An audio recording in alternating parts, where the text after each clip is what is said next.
Shalom jemaat Tuhan. Shalom. Selamat siang, selamat berbakti kembali di rumah Tuhan. Kita bersyukur memiliki Allah yang baik ya. Amin. Memimpin kita sepanjang minggu ini, kita bisa hadir dengan tubuh yang sehat ya. Semua karena anugerah Tuhan. Kita mau mulai ibadah kita yuk pada siang hari ini. Kita mau siapkan hati kita. Kita mau menyembah Tuhan. Kita mau tinggikan nama Dia. Haleluya.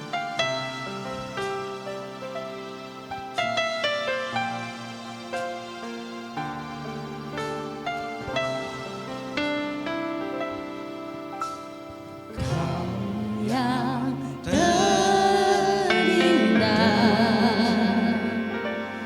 di dalam hidup ini, katakan tiada Allah Tuhan yang seperti Engkau, besar perkasa penuh kemuliaan.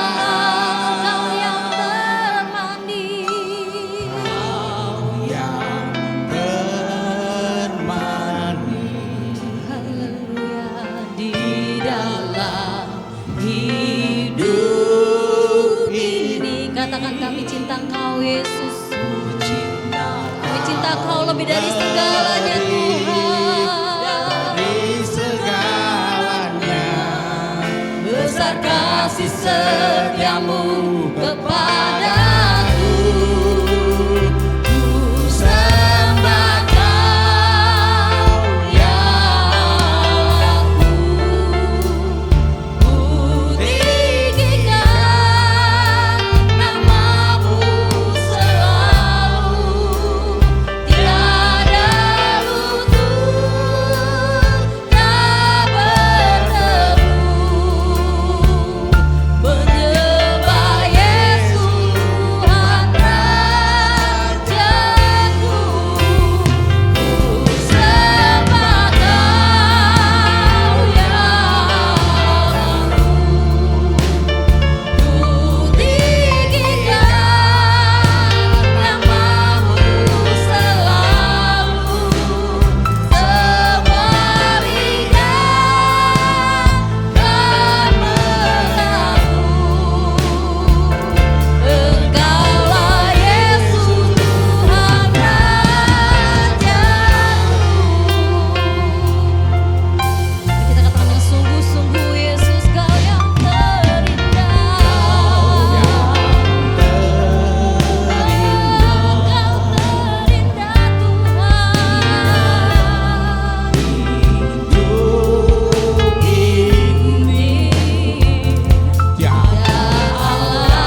bersyukur Tuhan.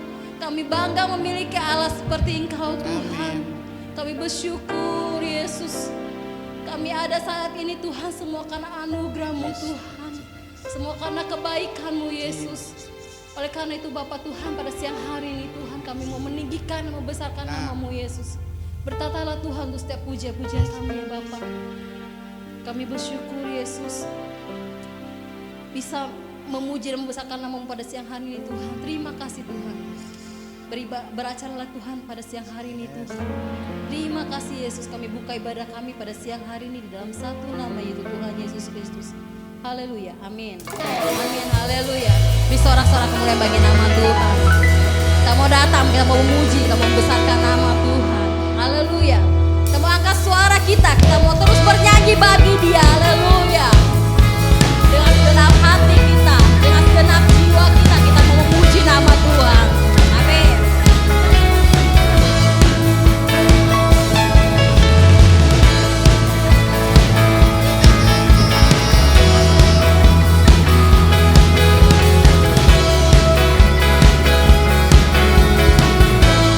Mari katakan, genap hati aku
kita dari kemuliaan sampai kemuliaan. Haleluya. Kita dalam hadirat Tuhan. Kita mau tetap semangat dalam Tuhan. Haleluya. Amin.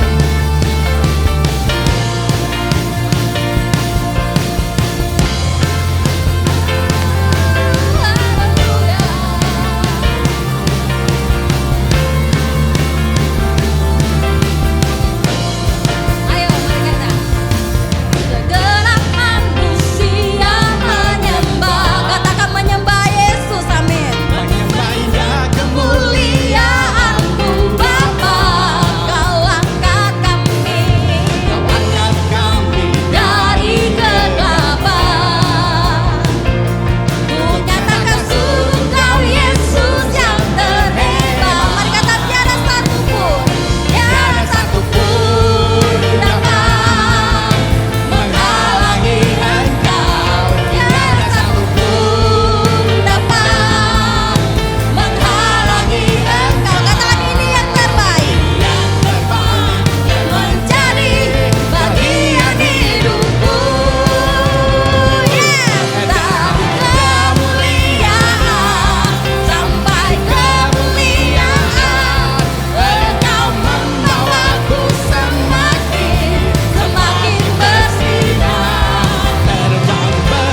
duduk saudara.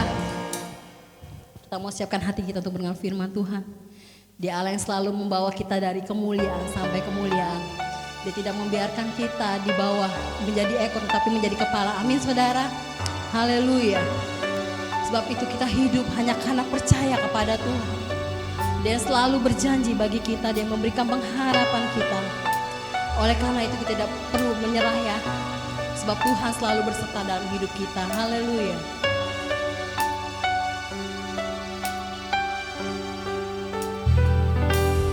Ku hidup karena percaya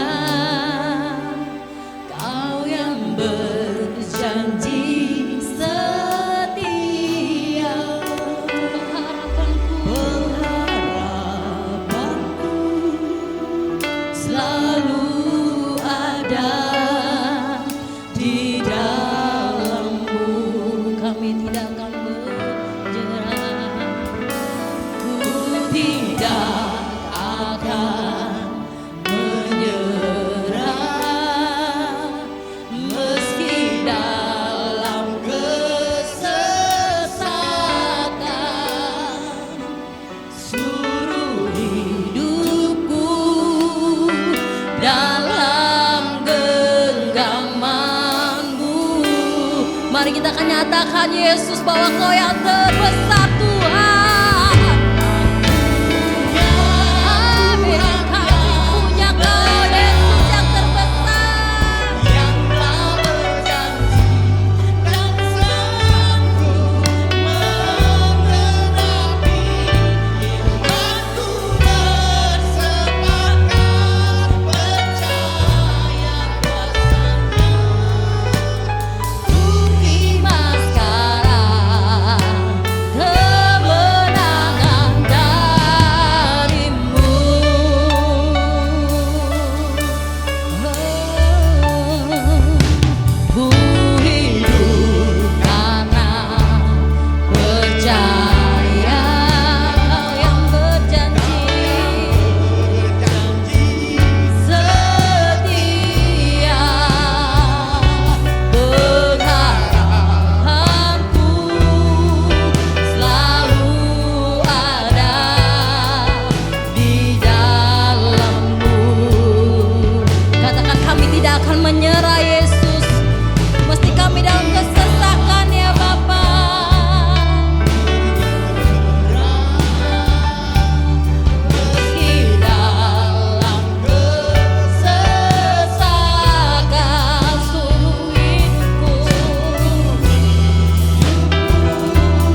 Terima kasih Tuhan Yesus.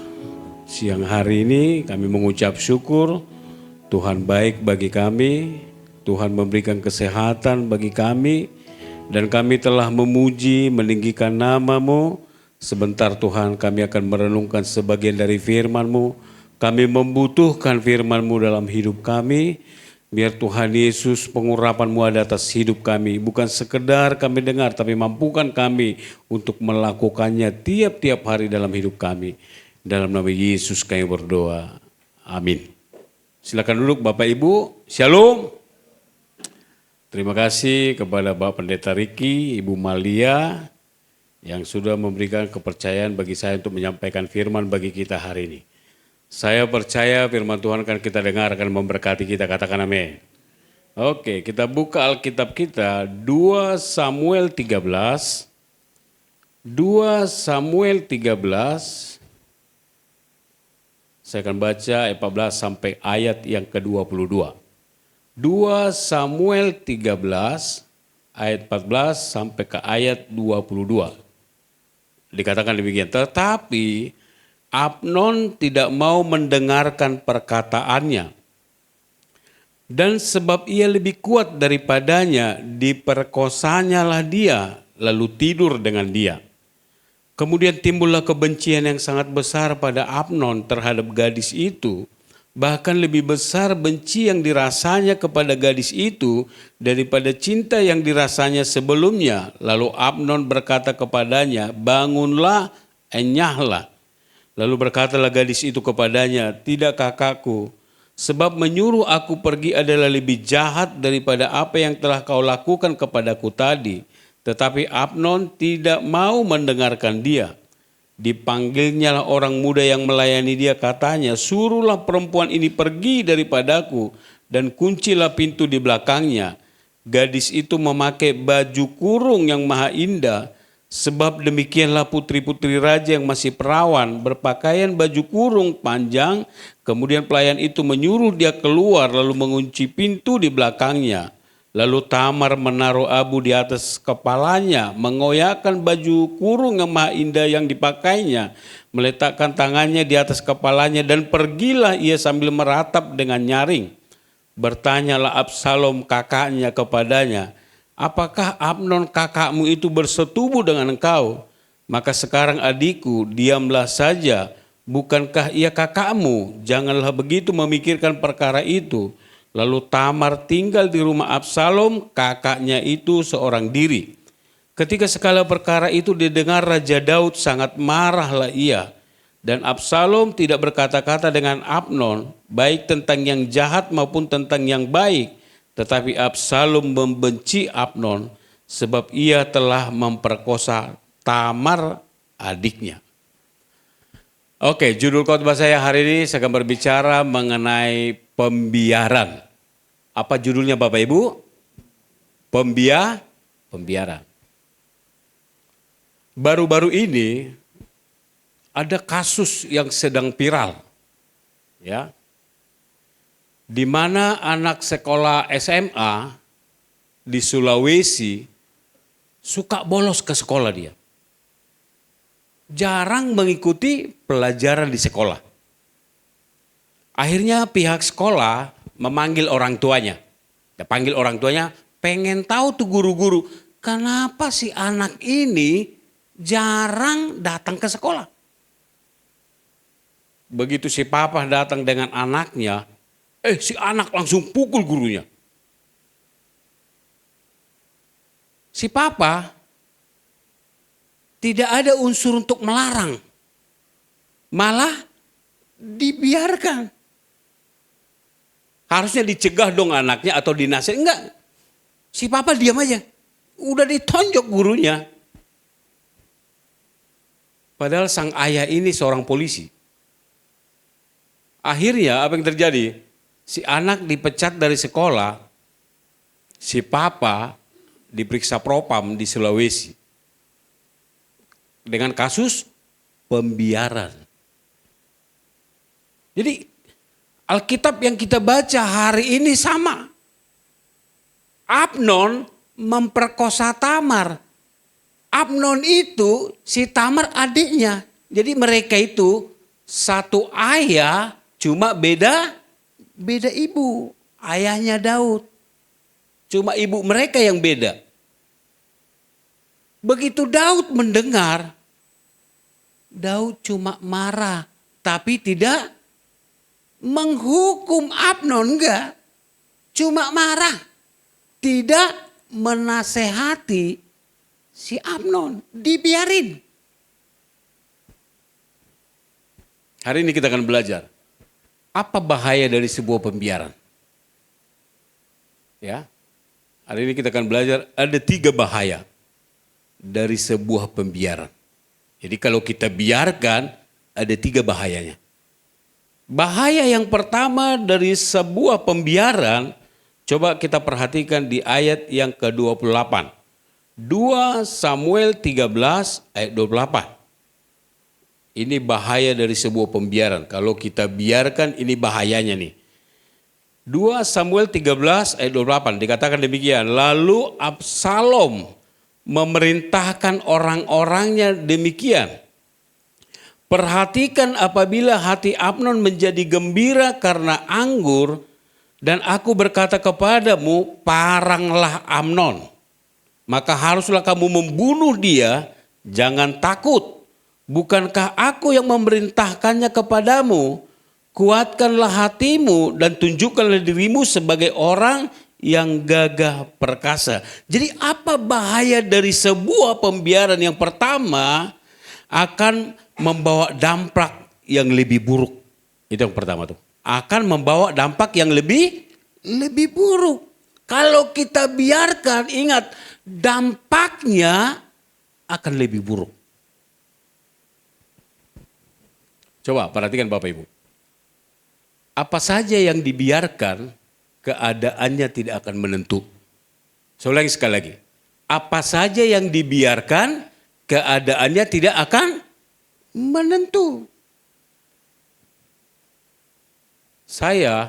Kalau saya biarkan kumis saya ini, tumbuhnya seperti kumis kucing dia.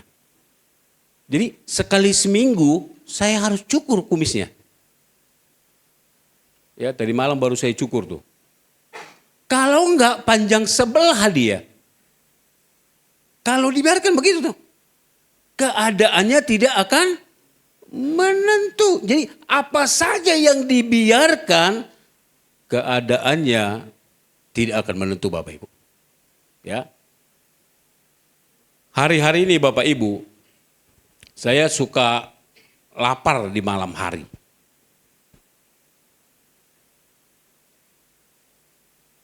Ada orang nanya begini sama saya, Pak Kulis, jam berapa batasnya makan di malam hari? Waktu itu dia tanya, jam berapa batas makan di malam hari? Waktu itu, bukan sekarang.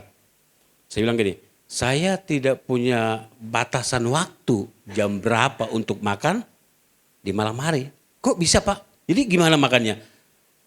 Saya makan selaparnya ya. Jam 11 lapar, makan.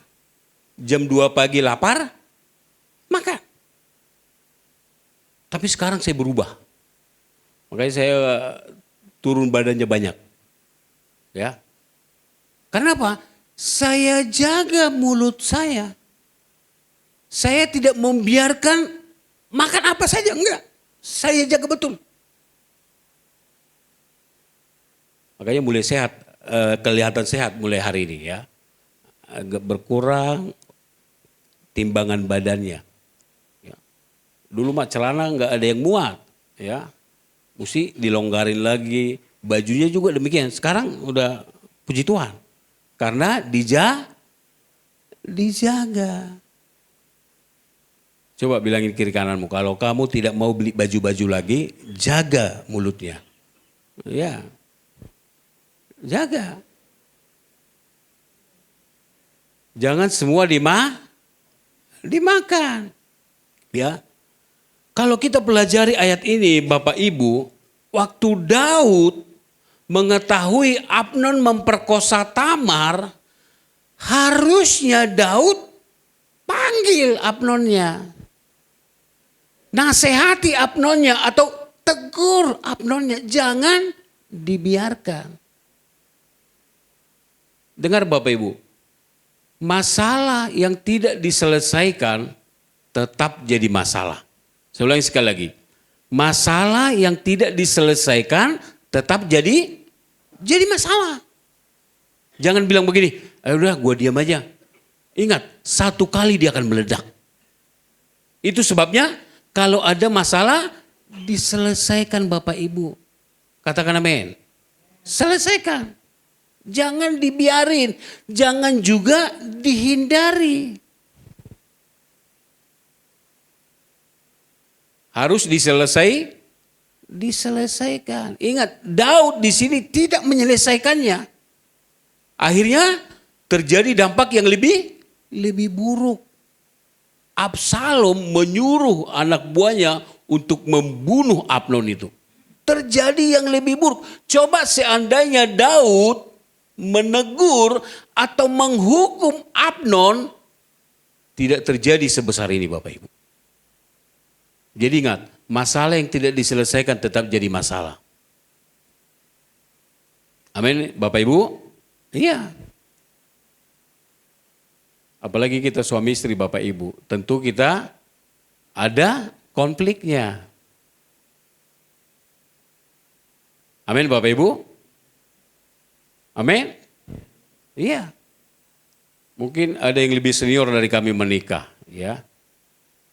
Saya sendiri, sekalipun saya pendeta, tetap ada konfliknya dengan istri. Ya, karena banyak perbedaannya. Saya kalau sama istri saya ini bedanya jauh. Ya. Di mana bedanya Pak Kolis? Tentang makan. Saya memang udah ketahuan waktu kami pacaran ya. Tapi namanya bucin ya. Gajar terus ya. Saya ingat dulu waktu kami pacaran, saya dulu kan pengerja di sebuah gereja di Pelopor. Dia ibadah pemuda, saya juga pengerja di sana. Habis ibadah, saya ajak dia makan bakmi. Ini saya ingat betul nih awal-awalnya.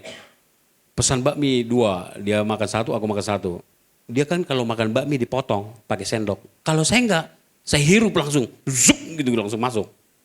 Ya. Aduh saya udah habis nih. Ngelihat dia makan, aduh masih banyak makanannya. Akhirnya apa yang saya lakukan? Saya nambah lagi daripada nganggur kan. Saya nambah lagi. Tetap saya makan 2, dia 1 pun belum selesai. Jadi banyak perbedaannya. Tentu ada konfliknya. Jadi saya kalau konflik dengan istri, Bapak Ibu, ya, saya yang selalu mengalah. Iya, saya yang selalu mengalah. Gimana caranya Pak Kolis mengalah? Istri saya ini suka teh manis, saya bikinin teh manisnya. Iya. Kan banyak kan suami kan gengsi kan. Mesti istri yang duluan, kalau saya enggak, saya duluan. Awal-awal sih dia enggak minum, gitu ya. Biasa perempuan ya. Biasa perempuan, lama-lama diminum. Saya kalau ada masalah Bapak Ibu, saya enggak tahan gitu, diam sampai 2 hari. Enggak tahu dengan Bapak Ibu. Saya modelnya enggak tahan. Kalau dia diam, udah bahaya tuh. Makanan enggak ada. Udah kan, mogok kan. Mogok semuanya. Iya. Jadi kalau ada masalah mesti diselesaikan Bapak Ibu. Kalau tidak dampaknya akan lebih buruk kalau kita nggak selesaikan. Amin Bapak Ibu. Amin. Jadi jangan dihindari. Jangan juga tidak diselesaikan. Tapi harus diselesaikan. Coba kita lihat di dalam Matius 18 ayat 19. Lihat, jadi masalah harus diselesaikan. Panggil orang yang bermasalah, jangan didiamkan. Kalau didiamkan dia nggak tahu dia salah. Matius 18 ayat yang ke-19.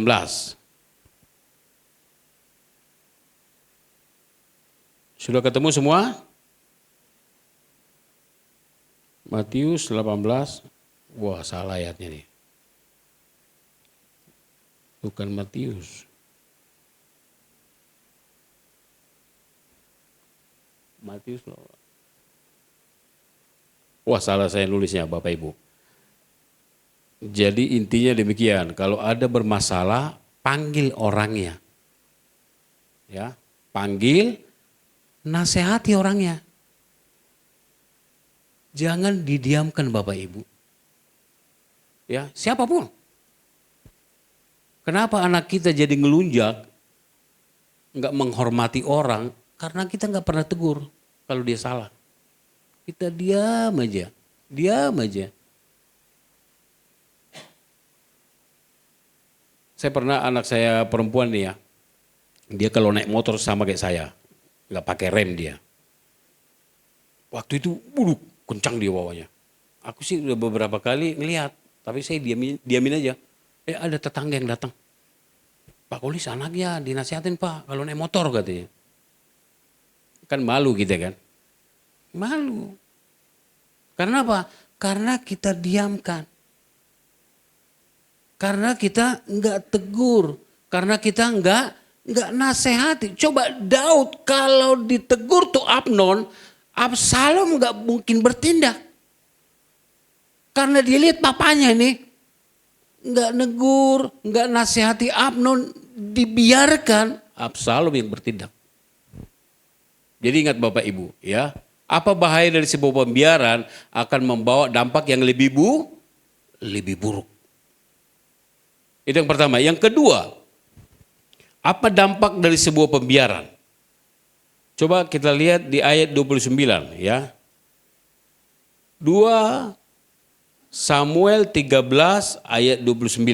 Ini bahaya yang kedua dari sebuah pembiaran. 2 Samuel 13 ayat 29. Dikatakan demikian. 2 Samuel 13 ayat 29. Orang-orang Absalom memperlakukan Amnon seperti yang diperintahkan Absalom. Lalu bangunlah semua anak raja itu, mereka menaiki bagalnya masing-masing dan melarikan diri. Jadi yang kedua, bahaya dari sebuah pembiaran, maka pihak lain yang akan bertindak. Itu yang kedua. Pihak lain yang akan bertindak.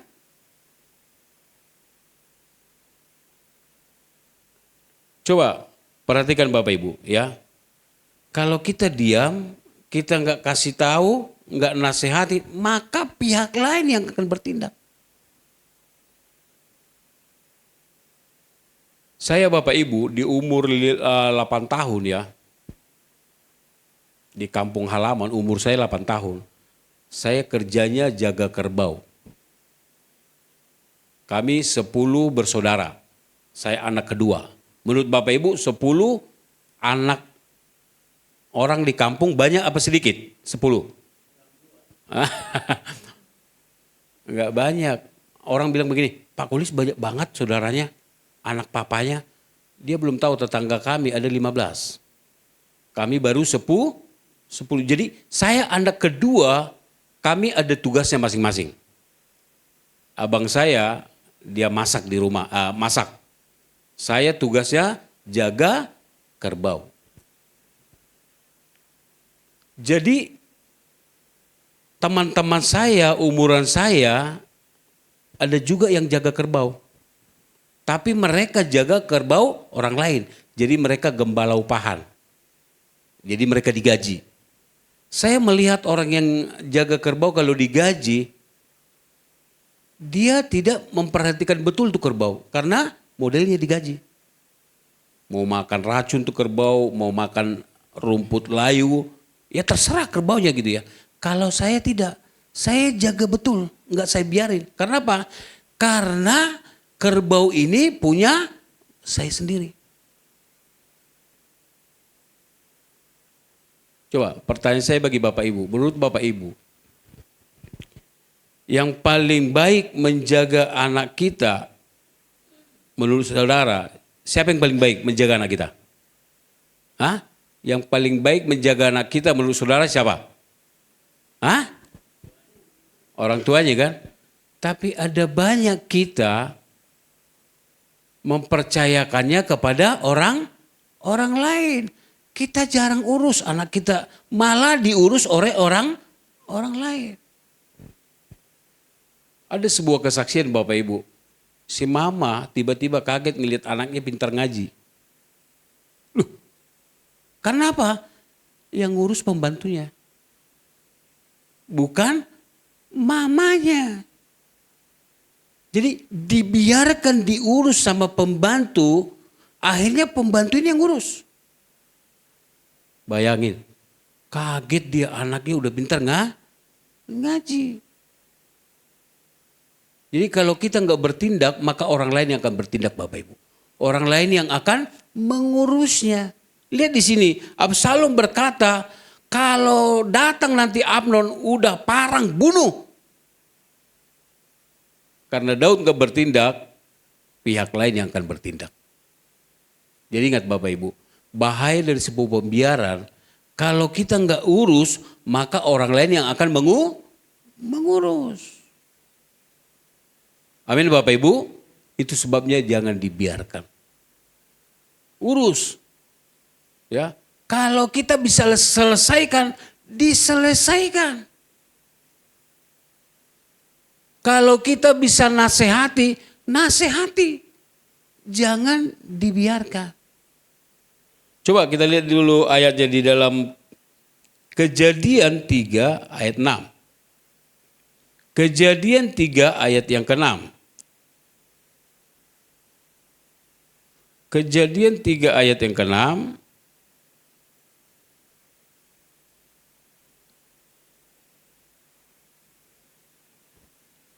Kejadian 3 ayat 6 saya akan baca buat Bapak Ibu. Dikatakan demikian, Kejadian 3 ayat 6, perempuan itu melihat bahwa buah pohon itu baik untuk dimakan dan sedap kelihatannya. Lagi pula pohon itu menarik hati karena memberi pengertian. Lalu ia mengambil dari buahnya dan dimakannya dan diberikannya juga kepada suaminya yang bersama-sama dengan dia. Dan suaminya pun memakannya. Coba perhatikan ya. Tuhan sudah melarang untuk memakan buah terlarang itu. Dikasih tahu kepada Adam perintah itu. Adam tidak baik-baik mengurus istrinya. Akhirnya datang penggoda. Dan jatuhlah mereka kekasih dalam Tuhan. Karena apa? Karena Adam tidak mengurus istrinya Hawa, akhirnya penggoda itu yang akan mengurus. Jadi ingat Bapak Ibu ya, kalau kita tidak menyelesaikannya dengan baik, maka orang lain yang akan bertindak dalam hidup kita. Itu sebabnya mari kita baik-baik mengurus keluarga kita, istri kita, siapapun. Jangan biarkan orang lain yang akan mengurusnya. Akhirnya jatuh mereka. Karena Adam tidak mengurus istrinya dengan baik Bapak Ibu. Amin Bapak Ibu. Jadi perlu kita urus dengan baik. Perlu juga kita nasihati dengan baik. Supaya jangan terjadi pembiaran. Itu yang kedua. Yang ketiga ya. Apalagi bahaya dari sebuah pembiaran Bapak Ibu. Yang ketiga, coba kita perhatikan di ayat 34. 2 Samuel 13 ayat 34. 2 Samuel 13 ayat yang ke-34. Jadi yang pertama tadi, bahaya dari sebuah pembiaran akan membawa dampak yang lebih buruk. Yang kedua, pihak lain akan bertindak. Yang ketiga, coba kita lihat di dalam 2 Samuel 13 ayat 34. Dikatakan demikian, Absalom melarikan diri ketika orang yang berjaga-jaga melayangkan pandangnya, maka terlihatlah olehnya sejumlah besar orang datang dari jurusan Horonaim sepanjang sisi pegunungan. Jadi yang ketiga, Apa bahaya dari sebuah pembiaran? Yang ketiga, kita tidak punya kesempatan untuk berkumpul. Itu yang ketiga. Kita tidak punya kesempatan untuk berkumpul. Jadi ketika Daud membiarkan, tidak menegur, tidak menjaga, Absalom harus berpisah dengan keluarganya selama 3 tahun. Jadi Daud tidak punya kesempatan lagi untuk membenahi, untuk berkumpul dengan anaknya. Karena apa? Dibiarkan. Coba saya mau tanya buat Bapak Ibu yang hadir di tempat ini. Rindu nggak Bapak Ibu kalau Tuhan tambahkan nanti jiwa-jiwa di tempat ini? Rindu nggak Bapak Ibu kita berkumpul sampai Tuhan Yesus datang kedua kali? Hah? Rindu nggak? Kalau Anda rindu, setiap ada konflik harus dibereskan. Kalau enggak, kocar kacir kita. Lari. Kenapa ada banyak orang lari? Karena tidak diurus konflik di dalamnya. Amin Bapak Ibu. Jadi kalau kita bermasalah nih, panggil orangnya. Ngomong baik-baik, jangan dibiarin.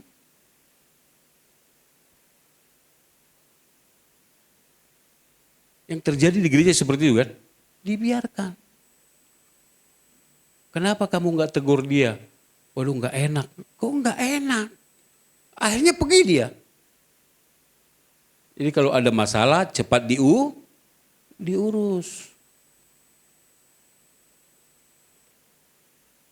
Kan ada banyak orang di gereja kan nggak omongan satu dengan yang lain.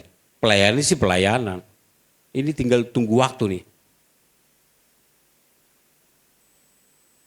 Itu sebabnya Bapak Ibu, kalau kita rindu berkumpul di tempat ini sampai Tuhan Yesus datang kedua kali, setiap ada konflik, setiap ada masalah, panggil aja orangnya. Amin? Panggil. Jangan terpengaruh karena perkataan orang. Ada banyak kita Bapak Ibu tidak pernah mencek faktanya, hanya dengar. Itu salah tuh Bapak Ibu. Ya. Jadi kalau ada orang bermasalah, ya panggil aja orangnya. Jangan dengar dari kata orang. Panggil orangnya. Bila penting supaya jangan terjadi masalah berkepanjangan, bawa orangnya makan. Kampung tengah kita kalau udah terisi Bapak Ibu, ya.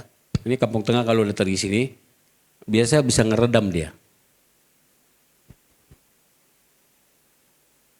Amin.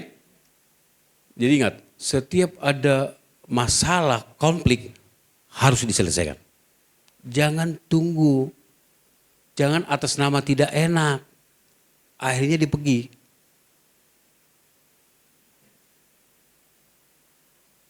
Ingat ya, ini baru beberapa orang kita di tempat ini. Kalau Tuhan tambahkan jiwa-jiwa yang baru di tempat ini Bapak Ibu nanti. Kalau kita ingin berkumpul sampai Tuhan Yesus datang kedua kali, setiap ada konflik, masalah harus kita bereskan.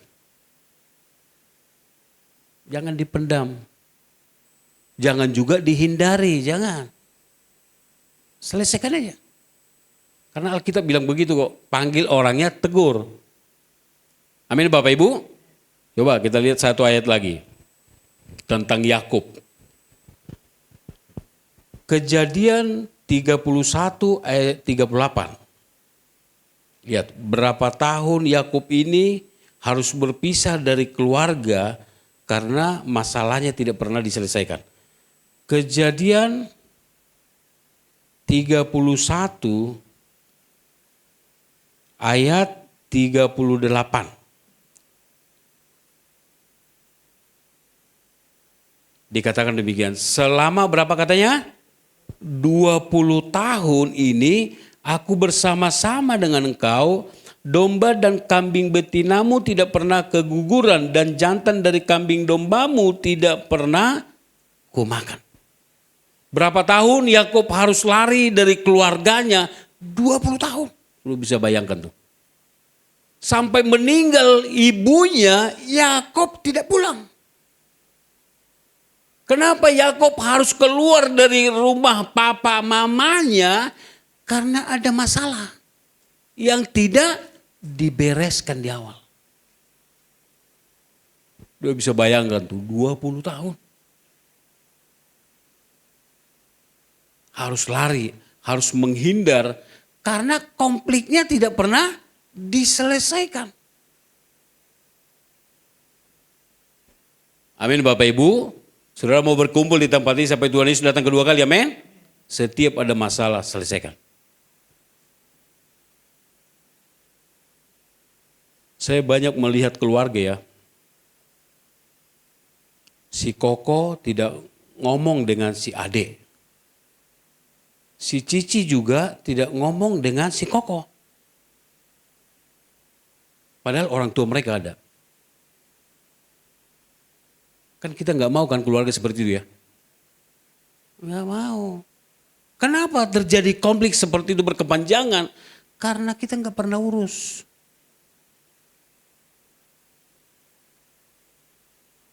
Karena kita nggak pernah selesaikan. Bayangin tuh, si Koko dengan si Ade nggak ngomongan dia. Si Cici juga dengan si Koko nggak ngomongan juga. Sedih kan? Sedih. Malah kita orang tua ya, banyak kan saya lihat orang tua, dia selalu membela anaknya yang kaya. Sekalipun salah dibela tuh anak tuh. Ini yang bikin konflik berkepanjangan nih. Saudara mau anak-anak kita akur, amin? Setiap mereka salah, tegur. Supaya apa? Supaya ada satu buku saya baca ya. Saya setuju dengan buku itu, dikatakan demikian. Waktu anak kita katanya kecil, lebih baik dia menangis waktu kecil karena kita tegur, karena kita ajar gitu ya. Daripada nanti kita tua kita yang menangis gara-gara si anak. Jadi waktu kecil lebih baik dia menangis waktu kecil. Daripada kita nanti udah tua kita yang menangis ngelihat kelakuannya. Karena kita nggak pernah didik si anak itu. Inilah konflik yang berkepanjangan Bapak Ibu. 20 tahun Yakub harus lari. 3 tahun Absalom harus berpisah dari keluarganya. Karena orang tuanya tidak pernah mengurus konflik dengan baik. Jadi saya mau Bapak Ibu, ya saya baca Alkitab ini. Ya waktu saya baca, saya lihat fakta, saya lihat kejadian-kejadian yang terjadi dalam keluarga Kristen hari ini. Sangat ya miris kita mendengarnya. Tapi memang di Alkitab juga udah ada Bapak Ibu. Konflik yang berkepanjangan yang tidak pernah diurus Bapak Ibu. Ini khotbah baru pertama kali saya bikin, saya khotbahkan. Saya merasa diberkati dengan khotbah ini. Karena ini yang kita alami kan. Kita nggak pernah urus masalah, akhirnya dampaknya jauh lebih buruk.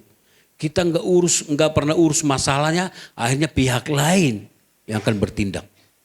Kita nggak pernah urus masalah kita dengan baik, akhirnya kita harus berpisah dengan dia selamanya. Jadi mulai hari ini Bapak Ibu ya. Kalau anak kita salah, istri kita salah, suami kita salah, jangan didiamkan, katakan amin. Ya, tegur dia dengan kasih. Supaya apa? Supaya jangan dampaknya jauh lebih buruk. Oke, kesimpulan khotbah saya siang hari ini, ada 3 bahaya dari sebuah pembiaran. Bahaya yang pertama akan membawa dampak yang lebih buruk. Bahaya yang kedua dari sebuah pembiaran, maka pihak lain yang akan bertindak. Bahaya yang ketiga dari sebuah pembiaran, maka kita tidak punya kesempatan untuk berkumpul. Tuhan Yesus memberkati kita semua. Sebelum kita semua bangkit berdiri, sungguh kami mengucap syukur kepadamu Tuhan. Firman-Mu yang kami dengar Tuhan. Ajar kami, berikan kami kemampuan setiap masalah yang terjadi, supaya kami Tuhan mengurusnya dengan baik. menyelesaikannya dengan baik. Kami Tuhan tidak mau membiarkannya Tuhan. Karena kami tahu Tuhan kalau kami biarkan maka dampaknya jauh lebih buruk Tuhan. Kalau kami biarkan kami Tuhan tidak akan punya komunikasi lagi dengan yang lainnya Tuhan.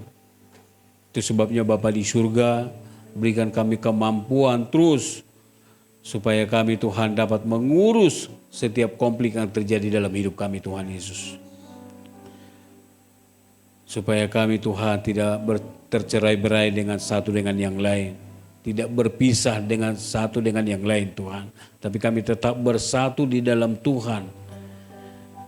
Karena Tuhan yang mau persatuan itu terjadi terus dalam hidup kami Tuhan. Makasih Bapa di surga. Disambut firman-Mu dalam nama Yesus kami berdoa. Amin. Silakan dulu saudara kekasih dalam Tuhan.